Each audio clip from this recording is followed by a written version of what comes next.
So we are here in the China Spring area, which is a little outside of the Waco area, and this is the first citrus orchard in a high tunnel for the Central Texas area. And this has been a dream of mine for the past 5, 6 years, and it has finally come to fruition. As far as everything goes, we have a total of 42 trees in here, specifically all ones that I've already tasted or that I like quite a bit.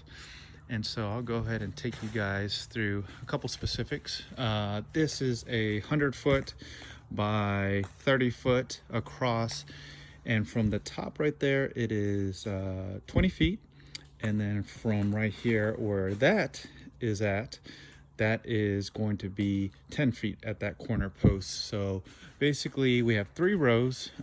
On this row we have mainly satsumas or drooping trees. We have a lot of these trees right here in the middle to be more so navel oranges, lemon, and then also some mulberries in the back. And then right here we also have some more kind of droopy trees, lemons, limes way in the back, and then some mandarins as well. But let me go ahead and take you guys through what we currently have right here. And just to kind of note, I've been growing these trees for anywhere from about 3 years all the way down to a year, and we just transplanted them recently within the past month or two. But the big idea behind this is really these cinder blocks, also the black tarp. And really whenever you see citrus growing, the big thing behind it is that especially in a strange place or a place where it's not supposed to be, is usually there's some type of heat source. It could be Christmas lights, it could be water, whatever you have or whatever you got. Mine on this particular instance is the cinder blocks, and then of course the high tunnel as well. The big thing behind it is that once these heat up, it basically gets like a barrier, like a heat barrier around every single plant. So every single plant is individually planted, and we're about 7 to 8 feet from each single plant. So again, this is high density. This can be cut to whatever I want it to be or trimmed down to whatever I want.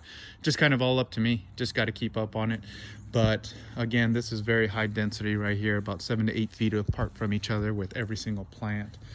And yeah, that's what really does it. We get down to usually the 20s at night, and then every so often the teens, and then once in a blue moon, single digits. So another big thing that we do have just in case is we do have some frost covered blankets right here that are heavy duty that we can go ahead and put over it if we get down to the teens, and then specifically the single digits. Not sure when that's going to happen or what, but anyways, we'll go ahead and take you through a walkthrough of every single row and also every single plant. So these being the satsumas right here, one of my favorites, Okitsu. We have a Migwa satsuma. We have one being a Sheishan satsuma. We have a bumper crop satsuma. We have a Miho satsuma. We have a Sito satsuma.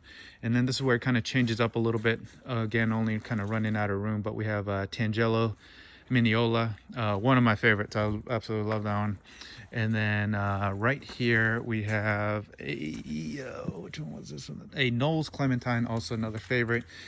Algerian Clementine. Right here we have a Ori Satsuma, and then we have another Ori Satsuma right here. Those two I really love quite a bit. And then right here we're coming up to a Brown Select Satsuma, and then we have a Orange Frost Satsuma, and then we also have a Arctic Frost Satsuma. It gets a little crowded back here. This is kind of my leftovers from my citrus collection that I have. So they're kind of all faced along the wall until we put up potentially another high tunnel in the next year or two. So, but the only two non-citrus that we have that I really like a lot are a white and a purple Pakistan mulberry. Again, you can kind of cut it up to whatever you want. I'm planning on, once we get to the springtime, chopping this down quite a bit. You can see that I have a foam base right here, just in case if we do get a severe freeze down into the low teens or even the single digits, that will at least protect what I need it to protect, so we can have regrowth back in the spring. But so far so good. We'll just kind of let them be right now until we get to springtime. We have a Lipson lemon. This is probably one of my biggest ones I've ever got. It started at 6 feet. Now it's, I think, about 10 feet. We have a Rio red grapefruit, another Rio red grapefruit. Those are delicious. We have a Ruby red grapefruit. We're gonna take off all the fruits off of these very soon so we can let them grow quite a bit. And then we have a Bloom Sweet. We have a, which one is this one? This one is a Hamelin La Sweet. Really cool one. Not too sweet, not too bitter, just kind of somewhere in the middle. And it produces like crazy every year. It's a cool one. Then we have a Mars, Mars Orange, and then we have an N33 Navel Orange. And then right here, which has never flowered but has grown quite a bit, I think about maybe 8 feet tall, is a Morrow Blood Orange. Hopefully it flowers this year so we can taste something. And then right here we have a red Rhode Island Valencia orange, or also called a Valencia Road Red Orange. And then some of my absolute favorites, and why I had to plant two of them, right here and right here, Caracara Navel Orange, or they call it a red navel orange, whatever you would like to call it. But it produces great fruit. I love it. Highly recommend it to anybody that wants to grow any type of citrus. Probably one of my top 5.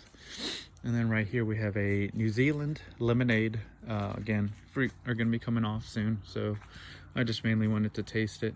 And then another one of my favorites, we have a improved Meyer lemon right here, and also right here as well.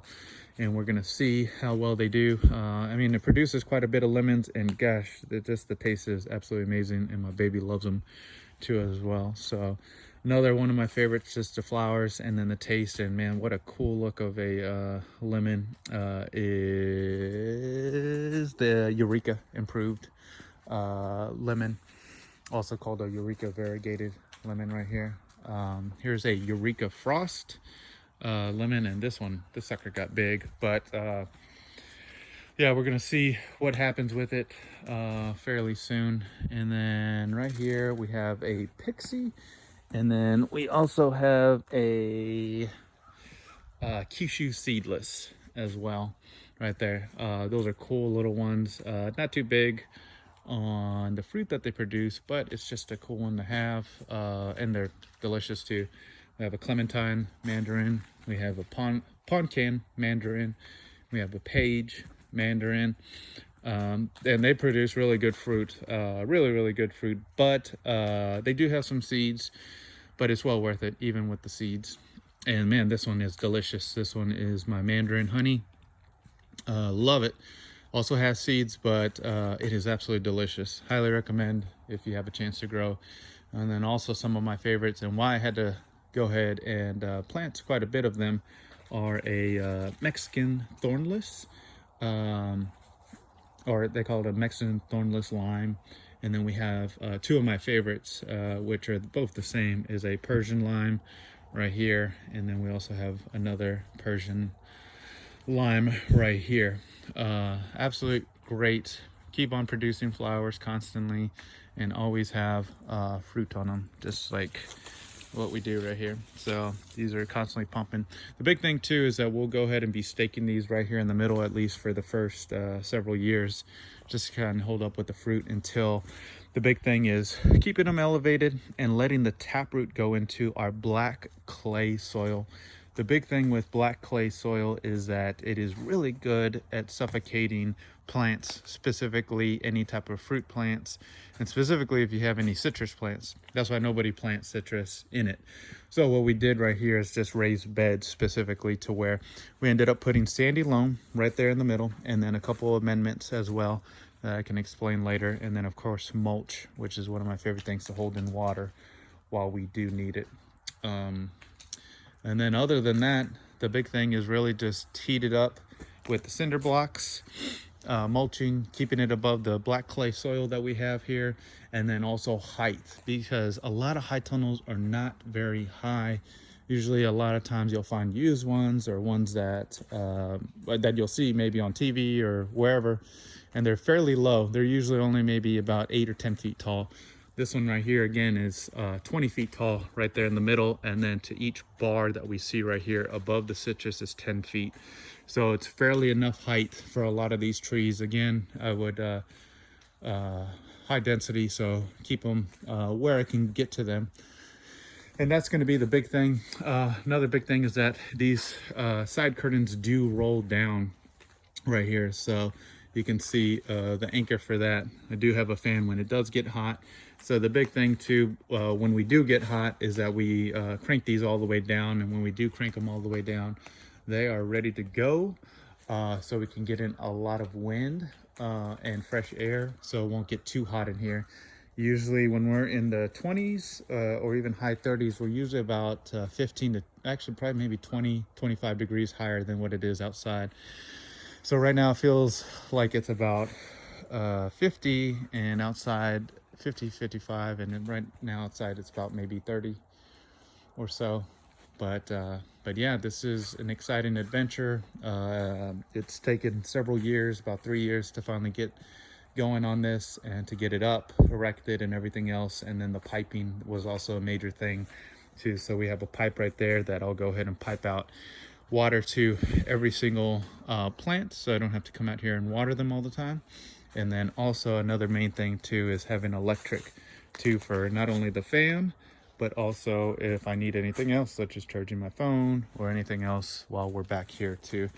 All piped in, all done by myself, along with the high tunnel and getting it back here. But I'll also probably post up videos of how this got built during this time, so you can just check it out and see if this is something you want to do.